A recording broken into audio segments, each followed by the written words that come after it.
Hello fossil fans, there's been some questions recently about birds and dinosaurs and their evolution, so I thought I'd show you some of my fossils and summarize all this for you. So these here are all fossils that I found. These are from plant-eating dinosaurs called hadrosaurs. Now these are not believed to be closely related to birds. And so this is a toe bone here, this is a vertebra, and this is a rib bone. And this is the upper left jaw of one of these dinosaurs, so you can see the teeth here. These are the grinding surfaces that they would use to grind up plants. Now, there's another group of dinosaurs that are very interesting and distinct from other dinosaurs, and these are called the theropods. Now, specifically, all of these fossils are ones that I found from the late Cretaceous here in Alberta.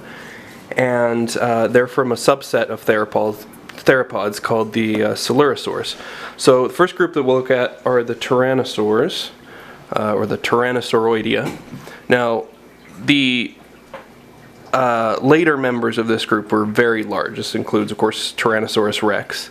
And represented here I have, this is Albertosaurus sarcophagus from the Horseshoe Canyon Formation. And these two are from the Dinosaur Park Formation, and they're either Daspletosaurus or Gorgosaurus. These are the two large tyrannosaurs that are known. And you'll notice that this, if you take a look at the vertebra, it's quite different from the vertebra of the hadrosaur. You'll notice that the hadrosaur vertebra is quite solid. It's got very, very fine, sort of finely bubbled tissue, whereas the theropod bone has these very large air spaces in them. Now, the actual bone is the white part, and then this dark part is just mud that's filled it in. So that's something that you see throughout the theropods, is that they've got these sort of hollow light bones, which is interesting. So this is what a typical tyrannosaur looks like, and you can see some interesting features of its anatomy. It walked on two legs, was bipedal, and the arms were quite reduced. They got quite small. And if you look at the feet, you'll see that they had 3 main toes, and then they had a small toe in the back. And if you look closely at the skeleton of their feet, you'll see that this toe right here, which is the second digit, so this is the first digit, so this would be sort of homologous to your big toe, and then this is digit 2, which has 2 phalanges and an ungule, and then digit 3 has 3 phalanges and an ungule, and digit 4, you can't quite see it, but it's got 4 phalanges and an ungule. Now, if you look at this theropod here, you'll see that same pattern. You've got this first toe here, and you've got 2 phalanges, an ungule, 3 ungule, 4 ungule. Well, this theropod is actually a bird. It's an extinct bird, but it's the best example that I could find. But even if you look at modern birds, I don't have the skeleton here, but they do have the same bone structure. So there's 2 phalanges here, there's 3 here, there's 4 back here, and you can see in behind here there's that little minor toe right there that you see on other theropods. So that's one of the features that theropods have in common with birds. And in fact, when the first theropod footprints were found, they were thought to be from giant birds. They weren't really recognized as dinosaurs at first. Now keep in mind that these relationships are hypothetical. What's important is the physical evidence. So paleontologists look at the physical evidence and they make interpretations about how they're related. But we can look at the evidence and make some pretty reasonable inferences. So the next group to branch off after the tyrannosaurs are the Ornithomimus. So I've got part of a foot here. Now these bones were not found together. These were found separately, but they're all from late Cretaceous Ornithomimus. Now here's a complete skeleton, or nearly complete skeleton, that was found articulated. This is from the Royal Tyrrell Museum here in Alberta, Ornithomimus, and you can see again, very bird-like features. It's got these bird-like feet, and like other theropods, if you look at their bones, they're very hollow, just like modern birds. And this is the most distinctive feature of theropod bones. When you're out in the badlands and you find a bone, that's how you recognize it as theropod, is because it's hollow like this. And again, a feature that they share with birds. You might actually remember the Gallimimus from Jurassic Park. That was an ornithomimid. Now, the next group to branch off are the oviraptorosaurs, including Carostenodes, which is the one that I've got here. This is a vertebra from Carostenodes, and you can see here it has this big hole in the side called the pleurocoel. Now, modern birds, or some modern birds, have a feature very similar to this. They have what's called a central pneumatic foramen. So this is these are geese here, and you see that they have this big hole. Now, in modern birds, this is part of their respiratory system. This is where there are air sacs that penetrate the vertebrae that help them move oxygen through their lungs in one direction that increases the efficiency by which they can process oxygen. Now, this is seen throughout the theropods. So you can see here the Tyrannosaur also has the same feature, quite a distinctive pleurocoel, and that's something that they don't have in common with other dinosaurs like this Hadrosaur. You can see in the same place there's no pleurocoel. So that has been inferred that since we can see the same structure in birds, and that's part of their respiration system, that theropods had a similar respiratory system. Now, theropods first show up about 230 million years ago in the Triassic period, and at that time, the oxygen level, the amount of oxygen in the atmosphere was less than 15%. Now, today it's at around 21%, so there was a lot less oxygen. So it looks as if theropods, and possibly other dinosaurs as well, like the sauropods, evolved this flow-through respiratory system to deal with these low oxygen conditions. And now, today, in birds, that same respiratory system is used to deal with the low oxygen conditions that they encounter when they're flying at high altitudes. So here you have an example of an adaptation for one environment that's then been co-opted by descendants as an adaptation to a new environment. Now, the last group of dinosaurs that's known to have branched off before what we consider birds, which includes Archaeopteryx, which is very, very much like other dinosaurs. It still has a lot of features that modern birds generally lack, like teeth and clawed hands and that sort of thing. But the last group to branch off were the Deinonychosaurs. Now, this includes the troodontids, such as Troodon, which is believed to be the most intelligent dinosaur that ever lived. Setting aside modern birds, which can get very intelligent.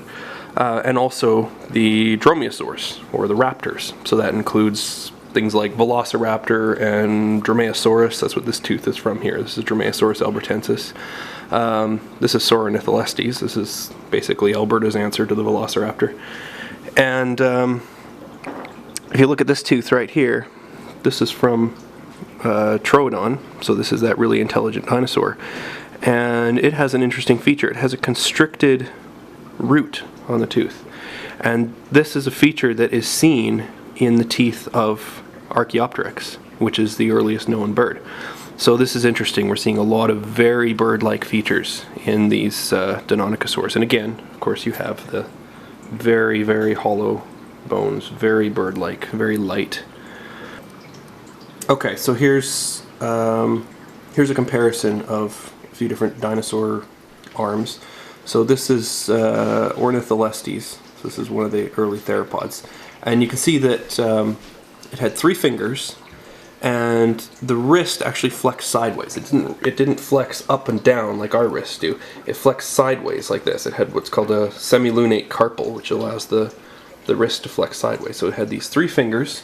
You can see it's got 2 long ones and then a third one that's kind of short and sticks out. Now this is the arm slash wing of Archaeopteryx, which is considered to be the earliest bird. And again, you can see the same thing, these two fingers, and then this shorter one that sticks off, and the sideways flexing wrist. This is an early bird called Synonym, and you can see that these two fingers here have sort of become, I think they're fused by then. And then you can see this little thumb sticking off, and of course being quite a bit smaller than in Archaeopteryx, it's quite reduced. And this is a modern theropod called Gallus, or a chicken. And again, you can still see there's finger 1, finger 2, and this reduced thumb. And if you want to verify this yourself, just get yourself a barbecue chicken, and you'll see here the bones here. You've got the humerus, the radius and ulna, these two parallel bones, and then there's the hand right there. And in your barbecue chicken, you've got this, your humerus will run through here, so if you eat the flesh off here, you'll see this is one bone. And then you've got your radius and ulna in here, you've got these two parallel bones.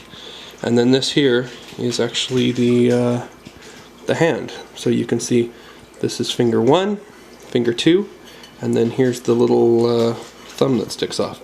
So, I mean, you sit down and eat a chicken, and it's screaming at you about theropod ancestry. And again, it's got this semilunate carpal that allows the wrist to flex sideways. It's a well-cooked chicken. It doesn't flex very well, but I'm sure you've seen a bird fold up its wings, so you get the idea. So, yeah, that's how we think that birds and dinosaurs are related. That birds actually evolved as a specialized subset of the Silurisaurian and Paravian theropod dinosaurs.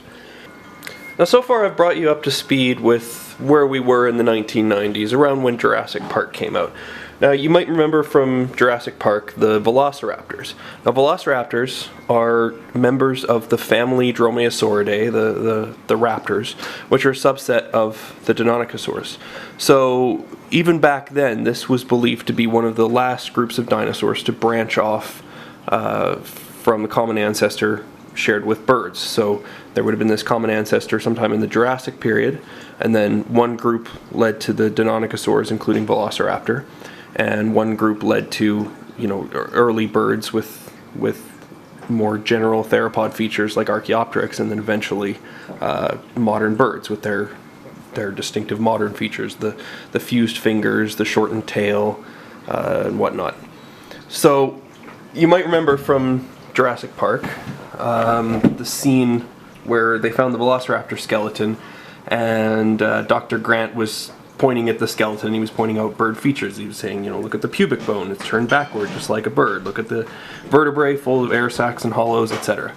And of course there's lots of other features that he didn't mention, like the semilunate carpal, the sideways flexing wrist with the hand that's held up next to the body. And you can see here there's the two long fingers and the one short finger there. And of course, there's the raptors have a number of other distinctive features. So they've got the long claws on the hands. They've got these, you know, sharp sort of blade-like teeth. So you can see that here. So this is the tooth of Dromaeosaurus. This is Sauronitholestes right here. So this is basically very closely related to Velociraptor, but this is a species of raptor from here in Alberta. So, and of course they also have these big distinctive killing claws, so or may have been used for killing in some species, possibly climbing in some of the smaller species. Different explanations have been proposed, but they had these anyway. They were very distinctive. So if you look at the raptor's foot, it's the inner toe, the one towards the middle of its body, that had this big raised claw. And they also had this long tail that was stiffened by rods running along it that kept the tail stiff. It could flex at the base, but it was stiff for the rest of it. So this is your basic body plan of a raptor. Now, this is where things get interesting. Now, Velociraptor is from the late Cretaceous, so just a little bit earlier than where all these fossils, the time that all these fossils are from. But looking further back in time to the earlier dromaeosaurs, Going back into the early Cretaceous, you say you're looking in areas like China, where you have early Cretaceous fossils. This is where things started to get very interesting. So one of the early raptors that were found, now the raptors back then were quite a bit smaller than the late Cretaceous, or than many of the late Cretaceous raptors. So this one here is called Microraptor. You can see, small raptor is what that means, because this is a raptor that was only about a foot long. Now you can see that the typical raptor features here. So he's got these two long fingers. There's the claws on the end. There's the shorter finger with the claw. Here's the long, stiffened tail. And of course the most distinctive feature, here's those big killing claws. There's that one. There's that one. And it had sharp teeth. Can't see them here, but it had these sharp blade-like teeth. And there's the backward turned pubis. So this is a raptor. This is a dromaeosaur. This is an early member of the group. So if you look at how these things are believed to have branched off, this would have been, up here near the branching point. So very early.